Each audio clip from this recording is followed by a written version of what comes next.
بسم اللہ الرحمن الرحیم۔ السلام علیکم۔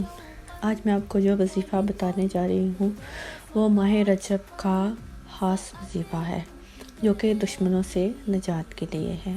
اگر آپ کو دشمن پریشان کر رہے ہیں تو یہ آپ وظیفہ ضرور کریں۔ آپ روزانہ نماز فجر ادا کرنے کے بعد اسی جگہ بیٹھ کر 100 مرتبہ یا اللہ یا لطیف پڑھیں اور پھر اللہ تعالیٰ سے دعا مانگیں اور اپنے دشمن کا تصور سامنے رکھیں کہ یا اللہ جو ہے اس وظیفے کی مدد سے میری اس دشمن سے جان چھڑا دے۔ اس وظیفے کے کرنے سے بہت سے فائدے ہیں۔ اس عمل کو کرنے سے آپ کا بدترین دشمن بھی آپ کو تنگ کرنا چھوڑ دے گا اور آپ کے خلاف بولنے والوں کی زبانیں ہمیشہ کے لیے بند ہو جائیں گی۔